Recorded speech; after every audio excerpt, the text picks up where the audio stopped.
Бишкек шаарынын улуттук травматология жана ортопедия илим изилдөө борборунун башчысы профессор Саурбек Жумабеков оорукананын жетекчиси кызматынан бошотулду. Бул тууралуу саламаттыкты сактоо министри Алымкадыр Бейшеналиев түз эфирде билдирди. Малым болгондой саламаттыкты сактоо министрлиги Жумабековду кызматтан кетирүү чечимин кабыл алган.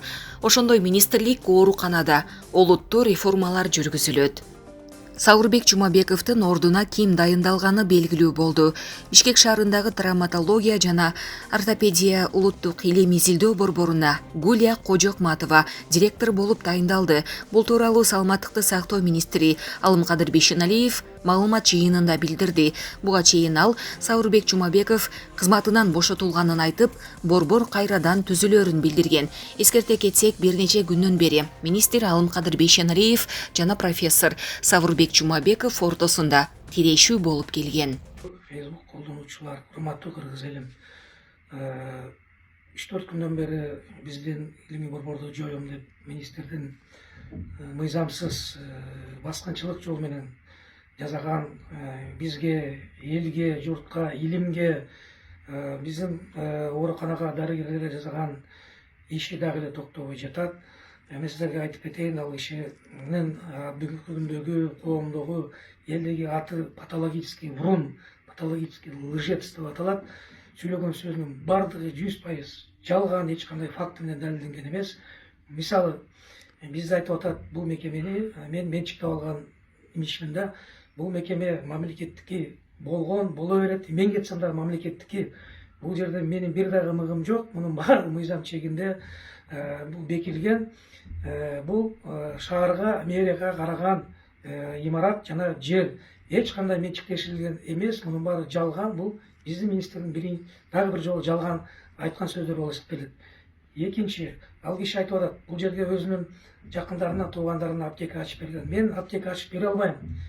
Себеби бул имарат меники эмес, бул жер меники эмес, бул мамлекеттики, бул мэрияныкы. Ошо мэриянын астында управление муниципальной собственности деген управление бар. Ошол жерде атайын комиссия түзүлүп, шаардык кеңештин депутаттарынын катышуусу менен аукцион, тендер болуп, анан өздөрү жана конвертке салышат экен, ким канча аренда төлөп алат деген конкурстун негизинде утуп алган аптекалар бул жерде жайгашкан. Ага мен эч кандай тиешем жок. Ал аптекадан түшкөн 100% каражаттын бардыгы ошол мэрияга кетет. Бул биздин урматтуу министрибиздин дагы бир жолу айтып аткан калпы сөзү. Вчера Жумабеков, оказывается, выступил, что я приехал в 8 часов пьяный, собрал его коллектив и начал говорить какую-то чушь. Я в своем интервью вчера сказал, если там сидел около 50 травматологов, и сегодня к часу, если кто-то докажет мне, что я был пьяный, я хотел подать в отставку. Я совсем переговорил, никто не мог сказать, в каком я состоянии. Потому что, хочу вам сказать, я не пьющий. Все медики все знают. Я временами, может быть, делаю вид, как в корпоративах, что я пью. Воду мой помощник наливает. Это для чего? Для того, чтобы поддержать коллектив. Если министр не будет пить, коллектив, естественно, не будет отдыхать.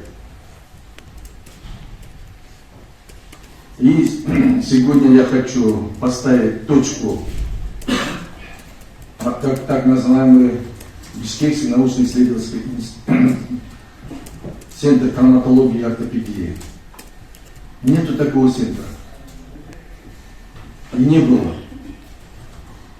Все то, что делалось там, мне жалко ребят, которые там был диссертационный совет и защищались. В течение года я Жумабеку говорил, ты подумай о судьбе этих ребят. Они защищали кандидатскую диссертацию, защищали докторскую диссертацию. Несуществующем центре. Судьба этих людей, ребят, что будет? В 2004 году с помощью Акаева и друг его Светлашуков создали Бишкекский научно-исследовательский центр травматологии и ортопедии. На пустом месте. Я вам говорил, что в 90-е годы была у нас программа «Манас Палин День Сулу». Они разрушили здравоохранение. И мы сейчас делаем все для того, чтобы возвратить ту здравоохранение, которое было.